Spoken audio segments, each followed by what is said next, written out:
Hello everyone, welcome to my channel. तो अभी हम बात करते हैं हमारे नेक्स्ट टॉपिक की। लेसन 13 न्यूट्रिशन का जो लेसन है, तो इसमें हम जानेंगे हमारी जो मीट हाइजीन है। तो मीट हाइजीन चीजें यानी कि मीट फूड की स्वच्छता जो होती है उसके बारे में पता करेंगे, उसके बारे में बताएंगे। The term meat include various tissue of animal organs और ओरिजिन्स इसमें आ जाता है। Meat can be the sources of infection if it the bad और unwholesome the meat borne disease are. तो इन्होंने बताया है मांस जो है, मांस शब्द में पशु जो हमारा होता है यानी कि हमारा जो एनिमल्स जो इसके अंदर होता है, तो इसमें जो है जो अलग अलग जो हमारे टिश्यूज जो है वो शामिल होते हैं। ठीक है, तो मीट जो हम जिसको बोलते हैं, मीट जो मांस शब्द का जो हम इस्तेमाल करते हैं, तो इसमें जो इंक्लूड होते हैं वो हमारे वेरियस यानी कि अलग अलग टिश्यूज यानी कि अलग अलग एनिमल्स और अलग अलग टिश्यूज जो वो इसमें हमारे होते हैं। जैसे कि meat can be sources of infection. तो भी जो खराब और जो हमारा अस्वस्थ मीट जो होता है वो किसका कारण बनता है, वो हमारा जो मांस होता है वो हमारा इन्फेक्शन का कारण बन सकता है। और मांस जो फैलाने वाली जो बीमारियां हैं वो हम देखेंगे, मांस के द्वारा जो हमारी बीमारियां फैलती है। ठीक है, तो देख सकते हैं कि किसी जीव के अंदर जो उसके टिश्यूज वगैरह है एनिमल्स के, अगर उसी के अंदर इन्फेक्शन है और उस मांस को अगर कोई खाता है तो उसमें बीमारी जाएगी ही जाएगी, तो मीट बॉर्न डिजीज हमारी हो जाती है। तो सबसे पहले हमारी इसमें टेप वर्म आ जाती है। टेप वर्म में हमारी जो बीमारी है सिर्फ उनके नाम हम देखेंगे। टेनिया सोलियम है इसके अंदर हमारी, टेनिया सगिनाटा इसके अंदर हमारी आ जाती है। त्रिचिलेना, ठीक है, त्रिचिलेना स्पाइलरिस हमारी इसके अंदर आ जाती है। इसमें फासियोला हेपेटिका, ये हमारी जो बीमारियां होती हैं ये हमारी मांस से होने वाली समस्याएं होती है सारी की सारी। नेक्स्ट हमारी आ जाती है बैक्टीरियल। ठीक है, तो बैक्टीरियल में सबसे पहले आ जाती है तो हमारी जीवाणुओं से होने वाली है। एंथ्रेक्स आ जाती है, तीसरी हम जिसको बोलते हैं।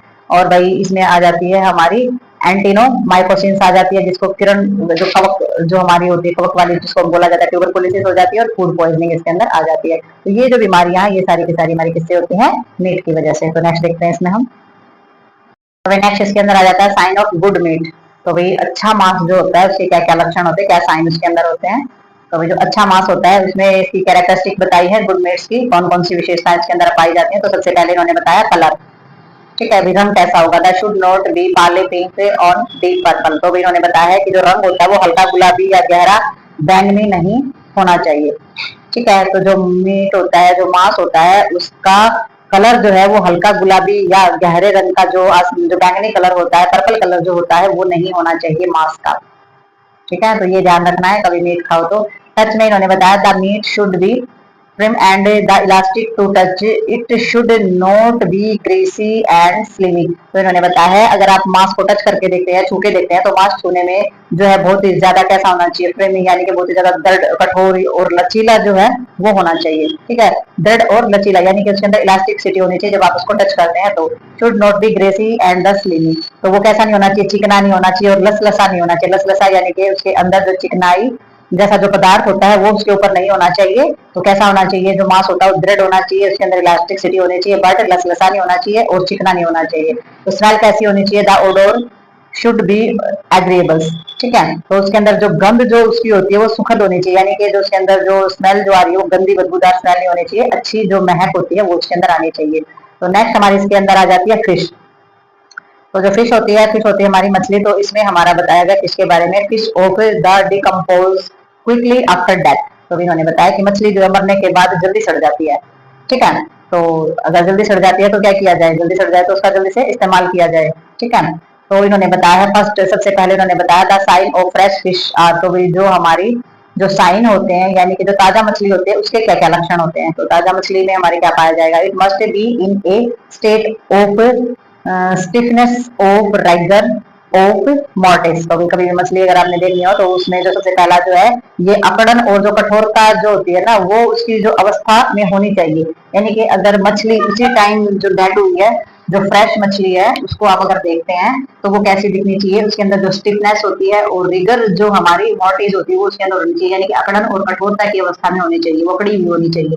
नंबर 2 अगर आप उसमें देखेंगे तो उसमें gills must be bright and, तो उसके जो गलपड़े होते हैं जिनसे वो सांस लेती है, गलपड़े जिसको बोलते हैं गिल्स हम जिसको बोलते हैं, गलपड़े जो है वो उसके चमकीले होने चाहिए। ठीक है, चमकदार होने चाहिए। नेक्स्ट उन्होंने बताया the eyes must be clear and dark prominent, और जो आंखें जो होती हैं स्पष्ट होनी चाहिए और मतलब कि ऐसे उसकी जो आंखें जो है बिल्कुल मस्त होनी चाहिए, सही होनी चाहिए और क्लियर प्रोमिनेंस होनी चाहिए, यानी कि सही से बिल्कुल साफ सुथरी दिखनी चाहिए। ठीक है, तो मरी हुई मछली में अंदर भी ये गुण आपने चेक करने हैं। तो जो लोग खाते हैं तो वो यही सब क्वालिटीज देख करके ये चीजें खरीदते हैं। Fish is the intermediate host of the tape worms. तो भाई मछली जो है वो टेप वॉर्म्स यानी कि टेप वॉर्म्स में हमारा आ जाता है, जैसे कि डाइबोथेरोकैलपस जो हमारा हो जाता है, यानी कि डाइबोथेरियोसेलेपस लैटस हम जिसको बोलते हैं। ठीक है, तो ये हमारा क्या है, ये हमारा एक मेजबान है। मेजबान का मतलब जो बीमारी कोई इधर उधर लेके जाए भाई। ठीक है, तो ये जो हमारा होता है स्टेटोडस से होता है ये हमारा, और ये इंसानों के अंदर आ सकता है, इंसानों के अंदर फैल सकता है। ठीक है, स्टेटोडस जो होता है वो हमारा क्या करता है, कम्युनिकेट टू मैन। तो ये वही इंसानों के अंदर फैल सकता है। ये जो बीमारी होती है ये हमारी इंसानों के अंदर आ जाती है, but is very rarely of in contracted. तो वही इसमें क्या हो जाता है, लेकिन ये बहुत ही कम देखने को मिलता है कि भाई इस तरीके की चीजें जो है मछली से इस तरीके की चीजें हुई हो। स्लेज बैक्टीरिया एंड वायरस में भी the contaminated of the shellfish such as the ostrich। तो भाई इन्होंने बताया सीवेज है, बैक्टीरिया और वायरस जो होती हैं, यानी कि सिक जैसी या शंख जैसी जो मछलियां होती हैं उनके जो है केंद्रित हो सकते हैं। ठीक है, तो स्वेज वगैरह जो हमारे होते हैं, सीवेज है, बैक्टीरिया, वायरस है, सिक जैसी और शंख जैसी जो मछलियां होती हैं, यानी कि मछलियां भी अलग अलग टाइप की हमारी रहती है ना, तो ये उनके अंदर हो सकते हैं। फिश में be the carry of vibrio of the parahaemolyticus. ठीक है, सैल्मोनिया या फिर सेप, यानी कि ये सारी की सारी जो हमारे जो पाई जाती है ना, ये उनके अंदर केंद्रित हो सकते हैं। तो इसमें मछलियों में हमारे विब्रियो है, ठीक है, एसपीपी है, पैरा, और इसके अंदर हमारी कौन सी आ जाती है, पैरा हेमोलिटिक्स जो हमारी आ जाती है, और इसमें आ जाती है सैल्मोलेना आ जाती है, या फिर इसके अंदर हमारा कौन सी आ जाएगी, कैलोस्ट्रिडियम आ जाएगी, बोटोलियम टाइप ई आ जाएगी। तो ये जो सारी की सारी हमारी होते हैं in other organism of the consumption से ऑफ द क्रेटिनम फिश में sometimes give rise to fish poisoning. तो ये जो मछलियां होती है, कुछ मछलियां जो होती है वो खाने से कभी कभी जो हमारी मछलियां होती हैं उनसे क्या हो सकता है, फूड पॉइजनिंग, यानी कि फिश पॉइजनिंग, फूड नहीं, सब फिश पॉइजनिंग में बोलेंगे।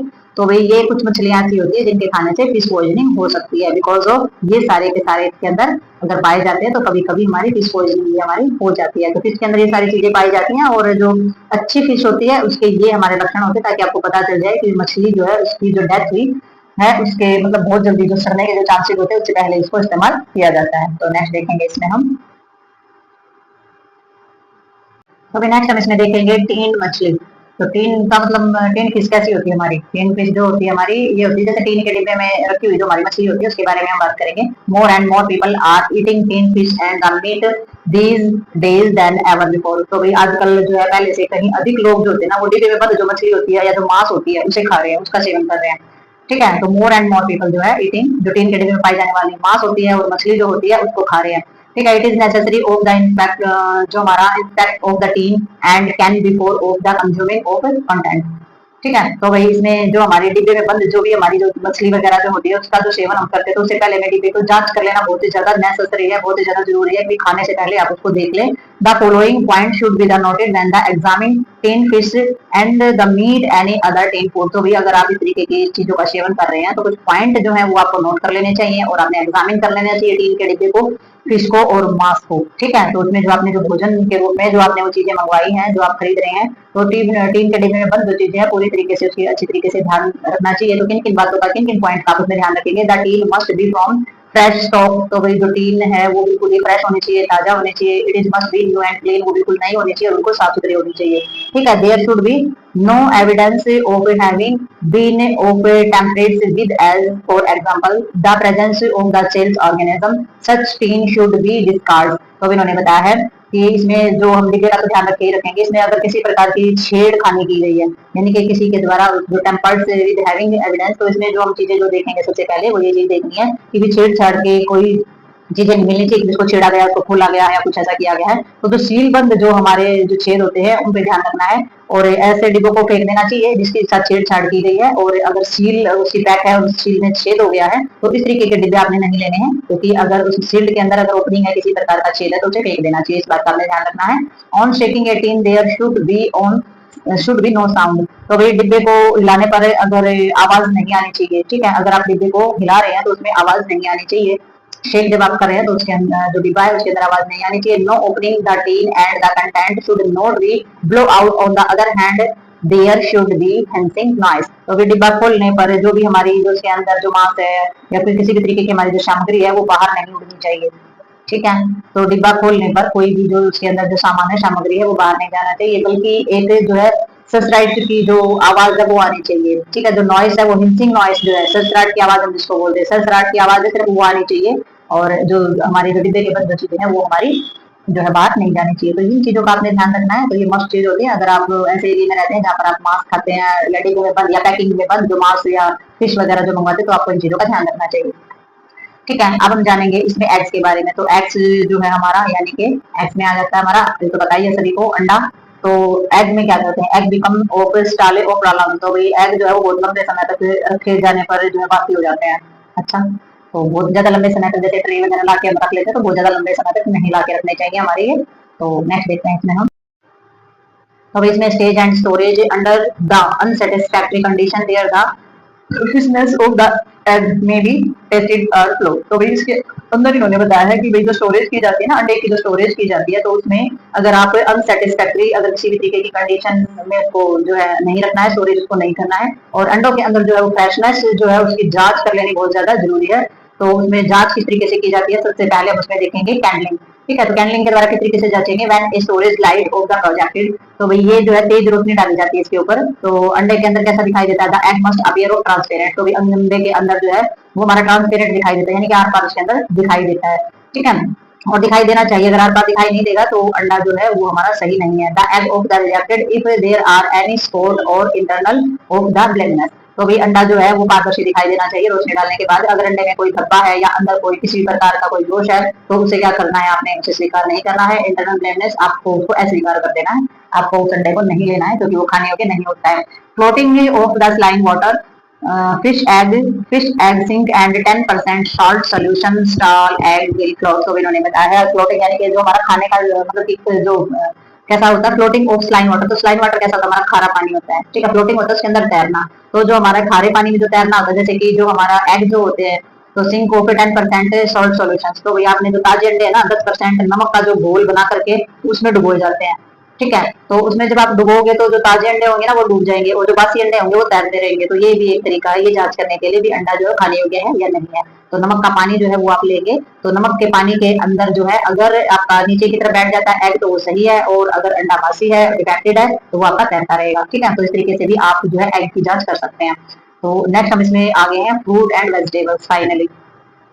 तो फ्रूट एंड वेजिटेबल्स के अंदर हम देखेंगे कि ये fruit and vegetables specially those which are eaten raw, tomato, radish can be the sources of infection. तो भाई इन्होंने बताया कि जो हमारी फल और सब्जियां होती हैं स्पेशल, तो उनके कच्चा खाने से भी हमारी जो है विशेष तौर से जिनको कच्चा खाया जाता है तो वो भी इन्फेक्शन का स्रोत हो सकती हैं। जैसे कि टमाटर हम खा लेते हैं, या फिर जो मूली वगैरह जो है वो हम खा लेते हैं, तो ये जो होती है इन्फेक्शन का कारण बन सकती है। Those which are the grow in the stage of ingredients land and the particularly dangerous if eaten raw and unwashed. तो भाई अगर आप इनको मतलब कि किसी भी प्रकार के सीवेज में संचित की गई हैं, या फिर जो जमीन में उगाई जाने वाली जितनी भी हमारी सब्जियां हैं कच्ची और बिना धोए खाने से, यानी कि अगर आप उनको कच्चा खा रहे हैं और आप उनको बिना धोए अगर खा रहे हैं विशेष रूप से, तो वो खतरनाक हो सकती हैं आपके लिए। They can transmitted pathogenic bacteria like the typhoid, barley and the worms infection. तो ये भाई आपको टाइफाइड, जीवाणु और जितने भी हमारे जो इन्फेक्शन होते हैं, वार्म इन्फेक्शन जो होते हैं, वो आपको हो सकते हैं। तो ये हमारे जो बीमारी देने वाले जो बैक्टीरिया होते हैं वो भी फैल सकते हैं।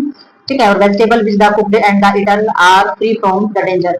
ठीक है, तो जो हमारी सब्जियां जो होती हैं, पकाकर खाई जाने वाली जो हमारी सब्जियां होती हैं, वो उनके अंदर इस तरीके का जो खतरा होता है वो नहीं होता है। ठीक है, तो वो इस खतरे से फ्री होती है, फ्री फ्रॉम दिस डेंजर, यानी कि पकाकर जब हम सब्जियों को खाते हैं तो वो उसमें इस तरीके का खतरा जो है वो हमारा नहीं पाया जाता है। ठीक है, vegetable which are to be eaten raw and best treated in a weak solution and the potassium और permanganate and later washed in the running water. तो भाई जो कच्ची जो हमारी खाने वाली जो सब्जियां होती है उनको पोटाशियम पैरामैग्नेट का जो हल्का सा जो घोल होता है उसमें भिगोकर और बाद में बहते पानी से धोना ही सबसे अच्छा सोल्यूशन होता है। तो अगर सब्जियों के अंदर इन्फेक्शन का खतरा है तो उसको कम करने के लिए जो भी हमारी कच्ची सब्जियां होती हैं जो खाने की, तो पोटाशियम पैरामैग्नेट का हल्का सा घोल बनाना है, उसके अंदर सारी की सारी सब्जियों को डुबो देना है, वॉश करना है और फिर उनको साफ पानी से धो लेना है। ठीक है, तो इससे हमारी जो कच्ची सब्जियों से होने वाला जो इन्फेक्शन है कई हद तक उनसे बचा जा सकता है। ठीक है, तो नेक्स्ट देखते हैं इसमें हम। तो नेक्स्ट हम इसमें देखेंगे सेंसेशन ऑफ ईटिंग प्लेस। तो भाई सेंसेशन ऑफ ईटिंग प्लेस का मतलब हो जाता है कि जहां पर हम अपने खाने पीने की जो चीजें रखते हैं तो वहां पर कैसे स्वच्छता रखेंगे, तो वहां के सेंसेशन को आपने कैसे ध्यान में रखना है। ठीक है, ताकि हमारा जो खाने पीने की चीजें जो है वो सुरक्षित रह सके। तो सेंसेशन का मतलब यहाँ पर हो जाता है सेंसेशन ऑफ ईटिंग प्लेस, जैसे कि हमारे होटल्स होते हैं, रेस्टोरेंट्स होते हैं। ठीक है, is a challenging problem in food sanitation. तो भाई इनके सामने जो है चैलेंजिंग एक समस्या होती है कि भाई ये अपने जो खाना वगैरह है उसको किस तरीके से प्रिजर्व करें, किस तरीके से स्वच्छ रखें। ठीक है, तो स्वच्छता एक चुनौतीपूर्ण समस्या हो जाती है कि उनके पास खाना बच भी जाता है या फिर खाने को किस तरीके से जो रॉ मटेरियल होता है उसको किस तरीके से वो सुरक्षित रखें। तो इसमें it is particularly law in India. तो इसमें जो सामान्य तौर पर अगर हम देखा जाए तो हमारी इंडिया के जो कानून के हिसाब से अगर हम देखें, the following minimum standard have been suggested for the restaurant and eating house of India under the model public health act 1955। तो भाई 1995 में जो हमारा मॉडल पब्लिक हेल्थ एक्ट जो हमारा शुरू हुआ था, यानी कि गवर्नमेंट के द्वारा जो हमारा ये सजेस्ट किया गया था कि भाई उसे किस तरीके से अपना जो भारत के अंदर जो हमारी स्थिति है उसको किस तरीके से सार्वजनिक तरीके से स्वास्थ्य अधिनियम के अनुसार जो होटल है या फिर हमारे जितने भी हमारे रेस्टोरेंट हैं उसमें खाने को किस तरीके से रखा जाए। ठीक है, अब जो एक्ट के हिसाब से हमारी जो चीजें हैं उसमें देखेंगे कि किस जगह पर किस तरीके से और किस तरीके से हमारे खाने को रखा जाए। तो सबसे पहले इसमें लोकेशन आ जाती है, लोकेशन कैसे होनी चाहिए। ठीक है, shall not be near any accumulations of the filth, open drains, stables, major pit and other sources of the noisiness. तो इन्होंने बताया है कि स्थान कैसा होना चाहिए, किसी के भी निकट नहीं होना चाहिए, यानी कि किसी के भी निकट नहीं, किसी भी चीज जो कोई भी चीज जो पास में नहीं होनी चाहिए। ठीक है, और गंदगी या जमाव या फिर हमारी ओपन ड्रेन्स यानी कि खुली नलियां जो होती है इस तरीके की भी चीजें हमारे बिल्कुल पास नहीं होनी चाहिए। ठीक है, अस्तबल वगैरह जो हमारे होते हैं, अस्तबल जैसे घोड़े वगैरह जहाँ पर रखे जाते हैं, गोबर के गड्ढे यानी कि हमारे फाइनल पिट वगैरह हम जिसको बोल देते हैं, किसी भी तरीके की गंदगी है, कहने का मतलब ये है कि और किसी भी अन्य प्रकार की जो सुविधाएं हैं वो लोकेशन में नहीं होनी चाहिए। तो इस तरीके से बहुत ही जो लोकेशन है, जो जगह है वो बिल्कुल ही चुनकर बनाई जाती है। फ्लोर में इन्होंने बताया to be higher than of the adjusting land made with the improvision materials and easy to keep clean. तो भी इन्होंने फ्लोर के बारे में, यानी कि फर्श कैसा होना चाहिए, तो आसपास की जो जमीन जो है उससे ऊंचा होना चाहिए, यानी कि आपने अगर रूम बनाया तो रूम के अंदर भी एक ऊंचा स्थान जो होता है वो हमारा इसका बनाया जाता है, ऊंचा होना चाहिए।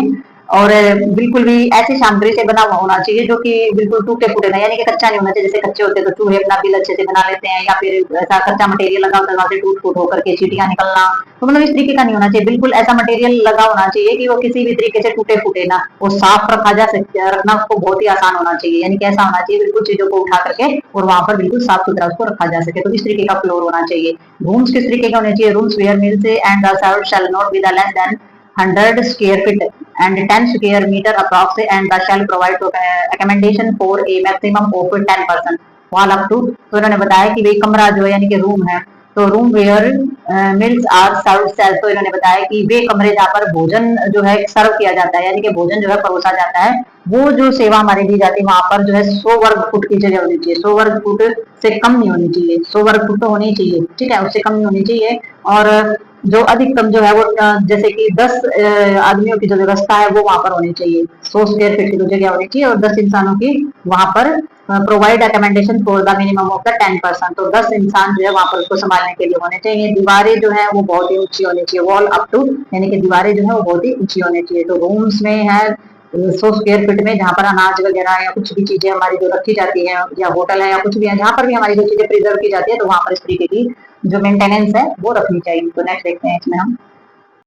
तो नेक्स्ट हमारे इसमें दिया गया है 350 यानी कि 1 metre approx should be the smooth corner of the rounded should be the improvise of the easily washable। There should be the impel lighting facilities added by the artificial lighting with good circulation of air। तो भी इन्होंने बताया है कि जो जगह हमारी होती है, जो रूम हमारा होता है, तो 3 फीट का होना चाहिए और वहां का जो फर्श है वो सही से चिकना होना चाहिए, कोने गोल होने चाहिए, टूटने वाले नहीं होने चाहिए, आसानी से धोया जा सके फर्श को। ठीक है, इजीली वॉशेबल यानी कि धोया जा सके, इस तरीके का होना चाहिए।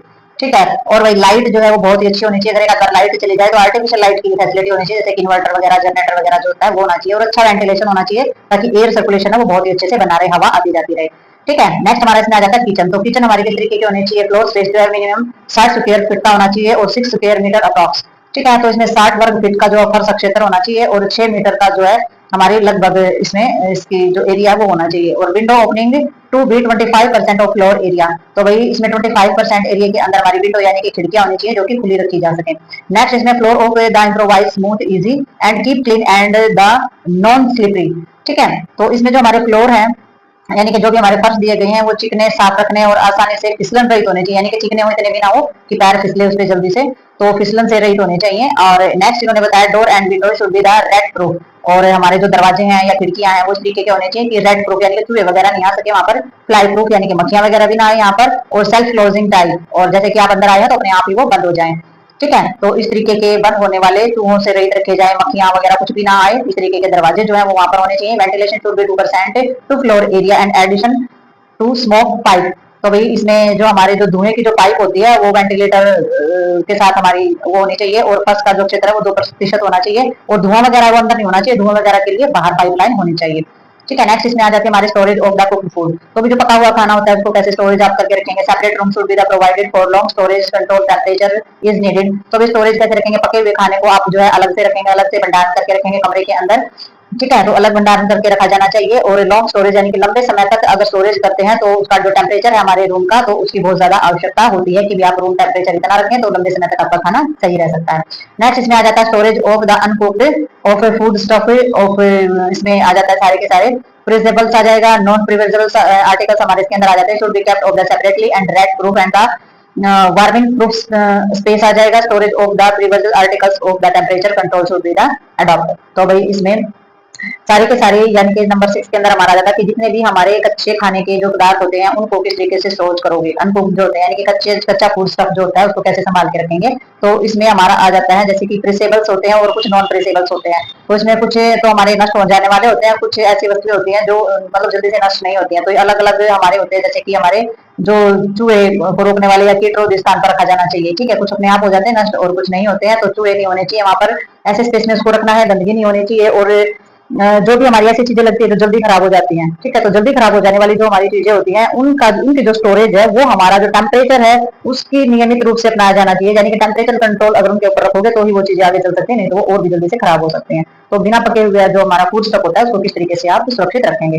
फर्नीचर भी इसमें हमारा देखा जाता है, फर्नीचर कैसा रखेंगे। Should be the responsibly strong and easy to keep clean and dry. तो भाई जो हमारा फर्नीचर होता है उचित रूप से मजबूत होना चाहिए, सबसे पहले तो साफ होना चाहिए, सूखा होना चाहिए। ठीक है, और ऐसा होना चाहिए जिस पर आसानी से जो है रखा जा सके। ठीक है, तो इस तरीके से क्लीन ड्राई होना चाहिए और स्ट्रॉन्ग होना चाहिए और बहुत अच्छे से उसका उपयोग किया जा सके, इस तरीके का फर्नीचर जो है वो होना चाहिए हमारा। नेक्स्ट देखते हैं इसमें हम। तो नेक्स्ट हमारे इसके अंदर आ जाता है डिस्पोजल ऑफ रिफ्यूज। तो भाई जो हमारा डिस्पोजल कैसे को रिफ्यूज करेंगे हम, यानी कि जो भी हमारा कचरा है उसका कैसे निपटान करेंगे, वो बहुत ज्यादा जरूरी होता है, क्योंकि रसोई घर के आसपास किसी भी तरीके का कचरा या स्टोरेज होती है फूड की, वहां पर किसी प्रकार का कचरा नहीं होना चाहिए। To be collected in coverts.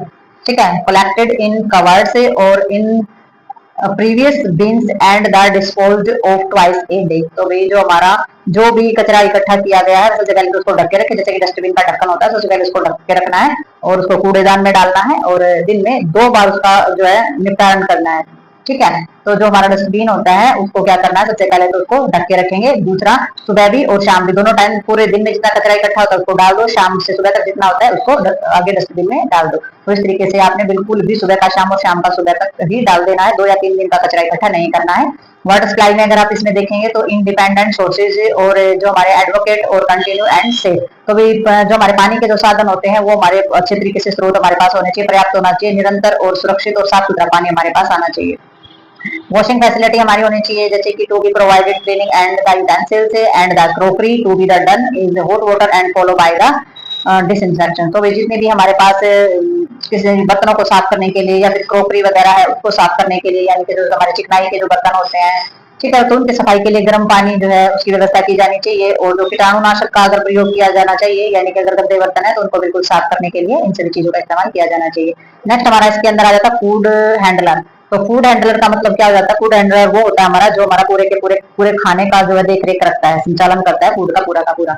तो food handler are those person who is the concerned with of the cooking serving and the distribution of food. तो भाई फूड हैंडलर है वो होता है हमारा जो हमारा खाना पकाना, परोसना और भोजन को क्या करना, जो हमारा जो खाना होता है उसको सर्व करना, यानी कि वितरित करना, बांटना। तो सारे के सारे जो काम होते हैं वो सारे के सारे हमारे कौन करता है, तो खाने को पकाना, परोसना या भोजन को वितरित करने से जुड़े जितने भी खाने पकाने की जो हमारी चीजें होती हैं, ठीक है, तो वो सारे के सारे हमारे कौन करता है, हमारा फूड हैंडलर जो है वो करता है। They can spread disease in the unhygienic habit.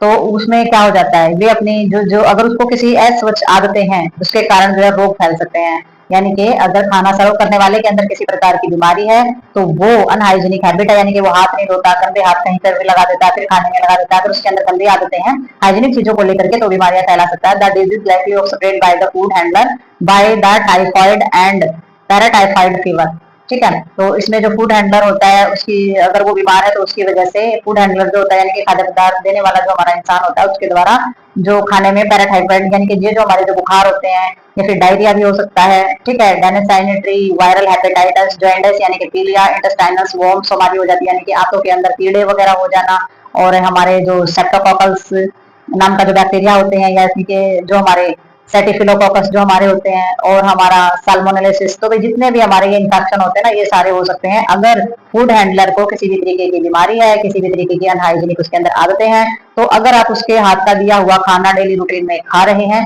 तो ये सारी की सारी प्रॉब्लम्स आपके अंदर, ये बीमारियां जो आपके अंदर हो सकती हैं। ठीक है, तो नेक्स्ट देखते हैं इसमें। तो भाई नेक्स्ट हम इसमें देखेंगे फूड बॉर्न डिजीज। तो भाई हमारे भोजन से होने वाली जो हमारी बीमारियां होती हैं, तो फूड बॉर्न डिजीज के अंदर हमारा क्या आ जाएगा, the term food borne disease foodborne disease is defined as a disease usually either infection or toxic in nature caused by agent that enter the body through the ingestion and food। तो इन्होंने बताया कि जो हमारी भोजन से होने वाली जो हमारी बीमारियां होती है ना, तो ये जो रोग होता है इसको इस प्रकार से बोला गया है कि भी एक रोग जो आमतौर पर इन्फेक्शन है और बहुत ही टॉक्सिक है। ठीक है, इन्फेक्शन है और बहुत ही जहरीला नेचर का है। तो ये हमारा जो है cause by the agent enter the body. तो ये जो हमारा होता है, मतलब ये जो रोग है ये इन्फेक्शन है और बहुत ही विषैला है, और भोजन के सेवन यानी कि किसी भी तरीके का जो हम भोजन खाते हैं उसके माध्यम से हमारे शरीर में प्रवेश करने वाले जो हमारे जितने भी बैक्टीरिया होते हैं उनके कारण होता है।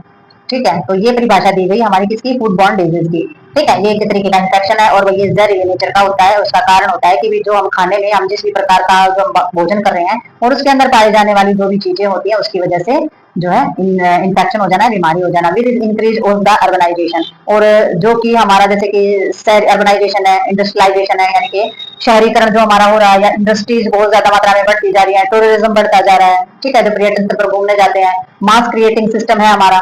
ठीक है, तो food borne disease are on the increase throughout the world. तो भाई ये जो सारी की सारी जो चीजें हैं ये हमारे बड़े पैमाने पर जो खान पान की जो हमारा सिस्टम है उसके साथ साथ जो खान पान से संबंधित जो बीमारियां विश्व में वो भी विश्व भर में वो भी बढ़ रहे हैं। यानी कि लोग जितने ज्यादा शहर में जाने लगे हैं, जितने ज्यादा इंडस्ट्रीज फैक्ट्रियां कंपनियां खुल गई हैं, जितने ज्यादा लोग बाहर घूमते हैं। ठीक है, तो इस सिस्टम की वजह से क्या हो गया है, इस सिस्टम की वजह से हमारी जो फूड बॉर्न डिजीज है यानी कि खाने से होने वाली जो बीमारियां हैं वो भी हमारी ज्यादा से ज्यादा बढ़ती जा रही है, क्योंकि लोग जो है वो बाहर का खाना खाते हैं जिसमें किसी न किसी प्रकार की प्रॉब्लम्स होती ही होती है। अगर वो अच्छी तरीके से ना तो प्रिजर्व किया गया है, ना फूड हैंडलर उसका ध्यान रख रहे हैं, तो मजबूरी में बाहर घूमने जाते हैं तो वहीं का खाना खाते हैं, उन्हें पता नहीं होता है कि ये खाने की क्वालिटी क्या है। तो फूड बॉर्न डिजीज में भी क्लासिफाई, तो वही जो हमारी खाने से होने वाली जो बीमारियां हैं उसकी कुछ वर्गीकरण किया गया है। तो इसमें फूड हैंडलर जो है हमारा इंटॉक्सिकेशन जो हमारा किया गया है, यानी कि जो हमारा देखते हैं इंटॉक्सिकेशन में कैसे करते हैं इसमें, due to naturally occurring toxic in some food. तो भाई इसमें जो हमारी खाने पीने की जो हमारी चीजें होती हैं उसको नेचुरल यानी कि प्राकृतिक रूप से पाए जाने वाला जो हमारा पॉइजन वगैरह है उसकी वजह से ये हो सकती है। ठीक है, तो वही मतलब कि जो हम खा रहे हैं चीजें टॉक्सिक है, वो अगर नेचुरली तौर पर ही टॉक्सिक है तो उसकी वजह से हमारी ये बीमारियां जो है हो सकती हैं। दूसरा हमारा हो सकती है जो लेथरिज्म। ठीक है, लेथरिज्म हमारा किसको बोला गया है, बीटा ऑक्सालिस को हमारा बोला गया है। ठीक है, एक्सालिल जो हमारा होता है, बेटा एक्सालिल जो हमारा होता है, अमीनो एलानिन भी हम इसको बोलते हैं, अगर फूड के अंदर ये पाया जाएगा तो भी हमारी बॉर्न डिजीज हमारी हो सकती हैं। और वही एंडेमिक जो हमारी एसिस्टिस हो जाती है, यानी कि स्थानिक जिसको हम जलोदर बोलते हैं, पायरोलिडाइन जो बोला जाता है, अल्कलाइड जिसको हम बोलते हैं। ठीक है, तो ये हमारा हो जाता है, यानी कि हमारा जो एब्डोमेन एरिया में फ्लूइड वगैरह इकट्ठा हो जाता है उसको बोला जाता है एंडेमिक हमारा एस्टिटिस। ठीक है, तो इसके अंदर जो हमारी चीज हो जाती है due to toxic produce by the certain bacteria. तो भी कुछ जीवाणुओं के द्वारा हमारे जो भी जहरीले पदार्थ के कारण हो सकता है, जीवाणुओं के द्वारा भी हो सकता है। ये टॉक्सिसिटी प्रोड्यूस हो सकती है कुछ बैक्टीरिया के द्वारा और उनकी पॉइजनिंग चीजों के द्वारा। ठीक है, और कुछ हमारा बोटुलिज्म के द्वारा भी हो सकता है, और कुछ हमारा हो सकता है जो कि हमारा बी नाम में है वो हमारा जैसे कि सेटाफिलोकोसिस पॉइजन। तो ये हमारे सारे के सारे जीवाणु हैं जिनकी जो हमारे खाने के अंदर होते हैं, नेचुरल रूप से होते हैं, तो भी वो पॉइजनिंग कर देते हैं और खाने में इस तरीके से हमारे ये अगर इनकी प्रेजेंस अगर होती है तो हमारा जो खाना होता है वो टॉक्सिक हो जाता है। ठीक है, तो इन्हीं की वजह से फिर क्या होता है, वो अगर फूड हम कंज्यूम करते हैं तो उसी की वजह से हमारे शरीर में बीमारियां फैलती है। ठीक है, तो नेक्स्ट देखते हैं इसमें हम। तो वही नेक्स्ट इन्होंने बताया due to toxin produce by some fungi. तो भाई कुछ हमारे फंगाई यानी कि जो कवक होते हैं तो उनकी वजह से भी हमारी जो प्रॉब्लम्स होती है या टॉक्सिसिटी होती है या जहरीलापन होता है वो हमारा फैलता है। तो इसमें सबसे पहले हमारा दिया गया है, इसमें अल्फा टॉक्सिन्स की वजह से, यानी कि जो फफूंदी होती है उसके अंदर ये पाई जाने वाली चीजें होते हैं। एर्गोट होता है, एर्गट जो होता है ये भी हमारे वैसे जो हमारा विषैलापन जो है वो फैलाने का काम करता है। और नेक्स्ट जो हमारा टॉक्सिन्स होता है वो हमारा फ्यूजेरियम होता है। तो फ्यूजेरियम जो होता है ये भी हमारा टॉक्सिक फैलाता है, लेकिन होते किसकी वजह से है ये? फंगाई की वजह से। ठीक है, जो कवक हम जिसको हिंदी में बोल देते हैं। तो नेक्स्ट इन्होंने बताया फूड बॉर्न केमिकल पॉइजनिंग। तो अभी भोजन में होने वाली जो हमारी केमिकल्स यानी कि रासायनिकता की, रसायन की वजह से अगर किसी भी तरीके का जहरीलापन होता है, तो जैसे कि हमारी हैवी मेटल्स यानी कि जो भारी धातुएं होती है, मरकरी यानी कि पारा वगैरह हो जाता है, यूजुअली इन फिश जो मछली होती है, ठीक है।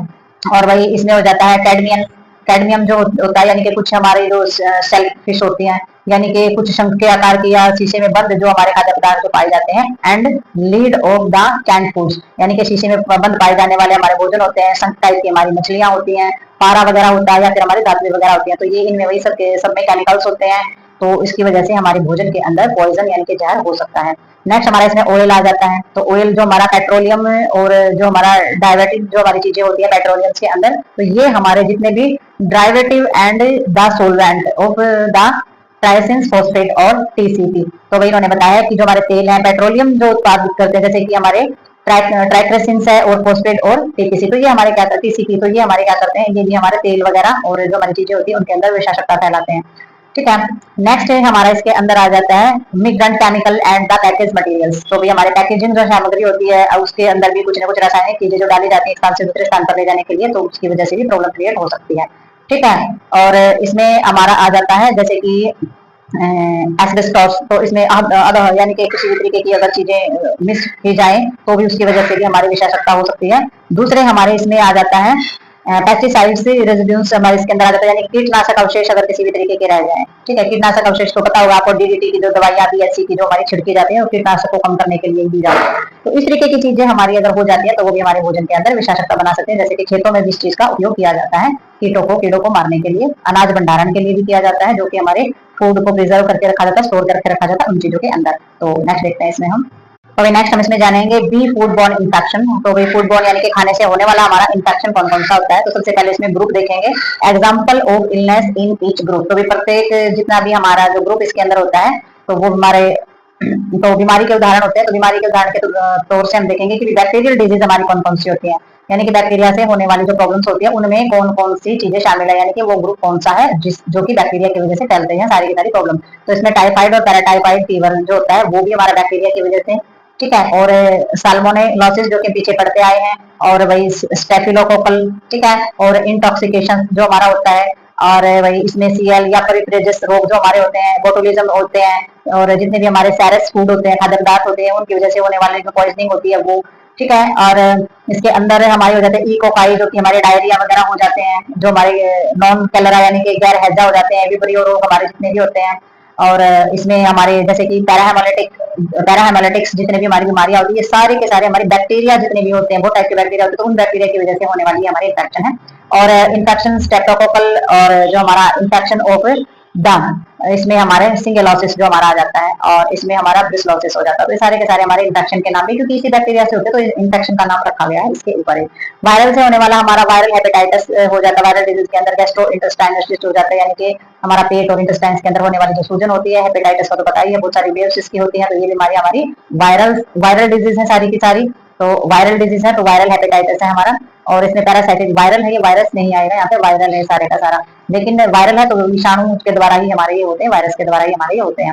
ठीक है। तो पैरासाइटिस हो जाते हैं, पैरासाइटिस होते हैं हमारे परजीवी हम जिसको बोल देते हैं। तो इनकी वजह से हमारी टेनियासिस हो जाती है सबसे पहले तो। ठीक है। और हाइड्रेटेड डोसोसिस जो हमारी हो जाती है। ठीक है। नेक्स्ट हमारी इसके अंदर हो जाती है ट्राइकिनोसिस। ठीक है। और एक हमारी हो जाती है इसमें एस्केरियासिस। ठीक है। एस्केरियासिस भी हमारी ये भी बीमारी है, और ट्राइकिनोसिस, ये सारी की सारी हमारी बीमारियों के नाम है। नेक्स्ट इसमें हो जाती है अमिबियासिस। ठीक है। और नेक्स्ट इसमें हो जाती है ऑक्सीयूरियासिस। ठीक है, यानी कि ऑक्सीयूरियासिस, ये सारी की सारी हमारी बीमारियों के नाम है जो कि परजीवी की वजह से हो सकती है। तो परजीवी हमारे जो पैरासाइटिस होते हैं उनकी वजह से। तो ये जो हमारा टॉपिक है ये हमारा कंप्लीट हो चुका है। तो मिलते हैं नेक्स्ट वीडियो और नेक्स्ट टॉपिक में। तो तब तक के लिए लाइक शेयर सब्सक्राइब और कमेंट जरूर करें।